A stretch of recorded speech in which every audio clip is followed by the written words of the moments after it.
जाएगा। जो अब तक नहीं निकल पाए हैं, निकलें और वोट जरूर करें। लेकिन ग्राउंड पर क्या रियलिटी है वो जानने के लिए चलते हैं अपने साथी राकेश कुमार सिंह के पास, सीधे पटना। इस वक्त राकेश, पटना वोट कर रहा है, बिहार का एक बड़ा हिस्सा 94 सीटों के लिए इस वक्त वोट कर रहा है लगातार। और पटना की जहां तक बात करें तो क्या कयास लगाए जा रहे हैं, कितना लोगों में तेजी है, कितना लोगों में जोश है, मतदान का प्रतिशत कहां तक जा सकता है? एक्सपर्ट से बात हो रही होगी आपकी, क्या कुछ चल रहा है ग्राउंड जीरो पर?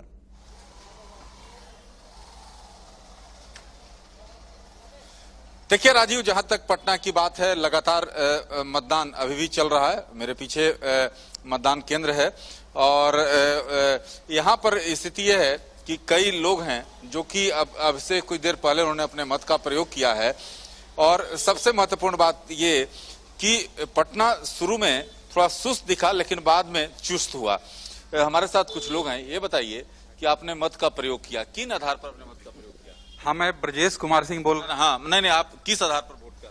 बिहार के विकास के लिए, शिक्षा की व्यवस्था के लिए 5 साल नेताओं की बारी, आज हमारी बारी है। आज मैंने सुबह से ही, हमारी नारा थी कि पहले मतदान फिर जलपान, और सुबह सुबह उठ के मैंने पहले मतदान किया फिर जलपान किया। बिहार के विकास के लिए, शिक्षा की व्यवस्था के लिए और हमारे जो बिहार के एक डेवलपमेंट, एक विकासशील हमारी राज्य बने, उसके पक्ष में हमने। राजीव, देख सकते हैं, आप बताइए किस आधार पर आपने मत? विकास के आधार पर और शिक्षा, स्वास्थ्य, इसी के आधार पर हम लोगों ने वोट किया। आपने? जी, बिहार की सुरक्षा के लिए और विकास के लिए। आप बताइए, आप हंस रहे हैं, क्या बात है, किस आधार पर मत का प्रयोग किया?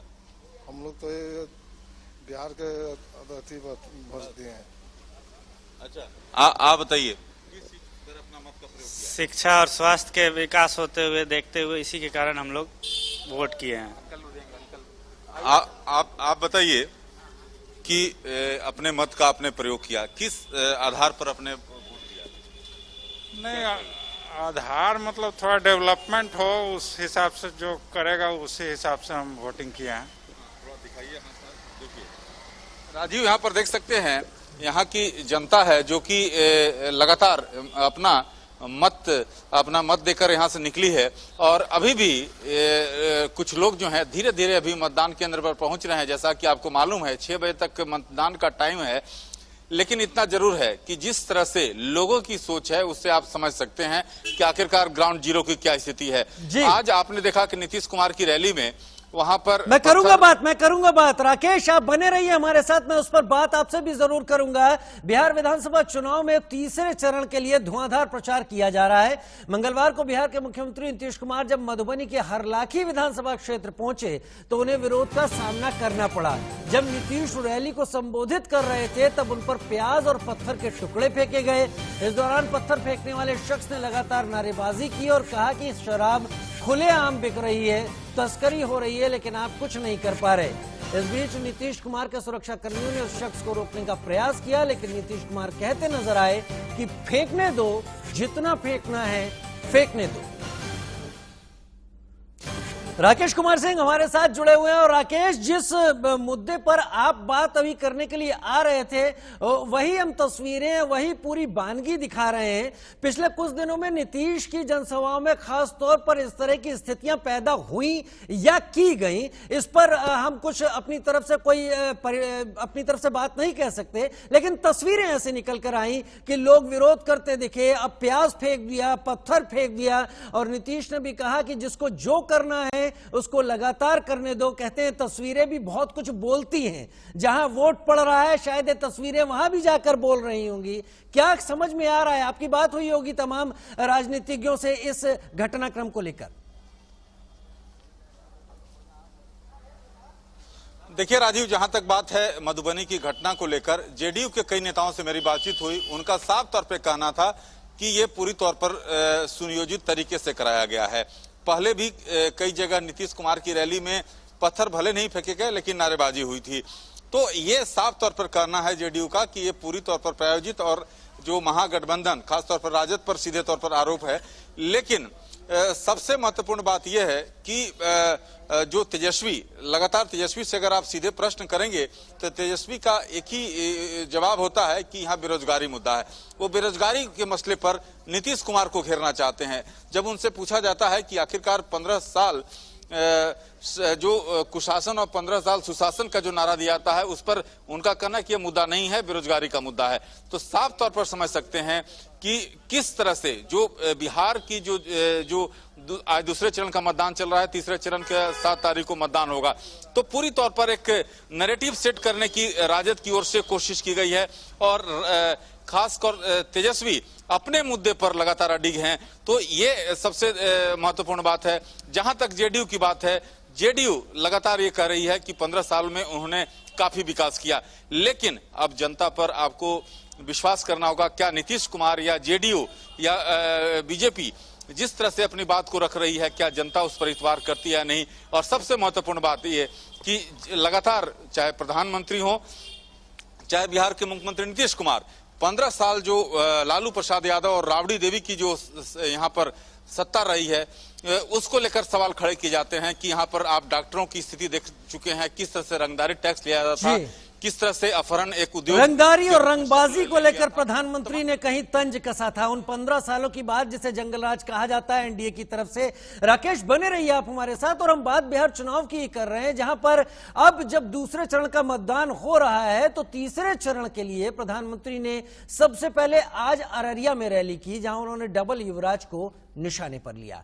युवराजों पर अटैक किया प्रधानमंत्री ने, जंगल राज को नकारा। बिहार की पवित्र भूमि ने ठान लिया है कि इस नए दशक में बिहार को नई ऊंचाई पर पहुंचाएंगे। बिहार के लोगों ने डबल युवराजों को सिरे से नकार दिया है। बीते दशक में जंगल राज के प्रभावों को कम किया गया। अब ये दशक बिहार की नई उड़ान का है, नई संभावनाओं का है। बिहार को जब फिर इस बार डबल इंजन की ताकत मिलेगी तो यहां का विकास पहले से भी तेज गति से होगा। ये मैं आपको विश्वास दिलाने आया हूं। आज बिहार में रंगबाजी और रंगदारी हार रही है, विकास फिर से जीत रहा है। आज बिहार में अहंकार हार रहा है और परिश्रम फिर से जीत रहा है। आज बिहार में घोटाला हार रहा है और लोगों का हक फिर से जीत रहा है। आज बिहार में गुंडागर्दी हार रही है, कानून का राज वापस लाने वाले फिर जीत रहे हैं। बिहार अब उन लोगों को पहचान चुका है जिनका एकमात्र सपना है किसी तरह लोगों को डराकर, अफवाह फैलाकर, समाज को बांटकर कैसे भी करके सत्ता हथिया लेना। इनकी तो बरसों से यही सोच है। इन्होंने यही देखा है, यही समझा है, यही सीखा है। एक के बाद एक प्रधानमंत्री वार पर वार करते रहे और अररिया के बाद प्रधानमंत्री ने सहरसा में रैली की और कहा जनता पूर्व के जंगल राज वालों को अच्छे से पहचान गई है और इसीलिए बड़े पैमाने पर वोटिंग कर रही है।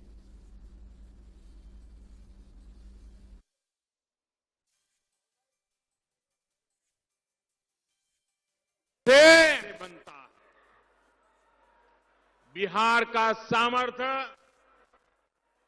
बिहार के हर प्रतिभावान नौजवान से बनता है। बिहार का सामर्थ्य, बिहार की सामर्थ्य के साथ जो अन्याय किया, कि बिहार के गरीब को का गरीब, बिहार के लोग उस बिहार की धरती से विशेष चुनाव के समय जिस बिहार से बिहार कोरोना के इस चुनाव के समय जिस बिहार से हिंसा और बूथ लूटने की खबर छाई रहती थी, आज वही बिहार कोरोना के इस बड़े संकट में भी उमंग और उत्साह के साथ लोकतंत्र का उत्सव मना रहा है। छठी मैया को पूजने वाली इस धरती पर जंगल राज के साथी चाहते हैं कि भारत मां की जय के नारे ना लगे। वो चाहते हैं आप जय श्री राम भी ना बोले। बिहार के चुनाव प्रचार में मां भारती का जयकारा करना इन लोगों को रास नहीं आ रहा। उधर बिहार में दूसरे चरण का मतदान जारी है और तीसरे चरण के लिए प्रचार हो रहा है। कांग्रेस नेता राहुल गांधी ने मंगलवार को कटिहार में रैली की और इस दौरान उनके निशाने पर प्रधानमंत्री नरेंद्र मोदी रहे। राहुल ने कहा, कोरोना के वक्त प्रधानमंत्री ने लोगों की मदद नहीं की, इसलिए जनता उन्हें जरूर जवाब देगी।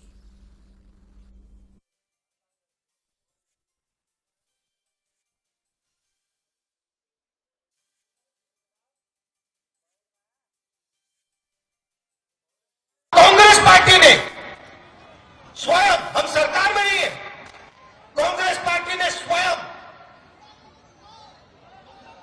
बस मजदूरों को दिलवाई।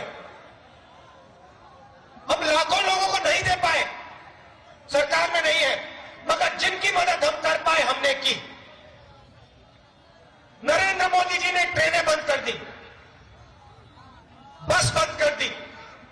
और जब बिहार की जनता,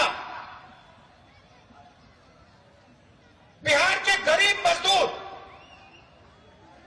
अकेले पैदल वापस आ रहे थे, हजारों किलोमीटर चल रहे थे, तो नरेंद्र मोदी जी ने उनकी मदद नहीं की।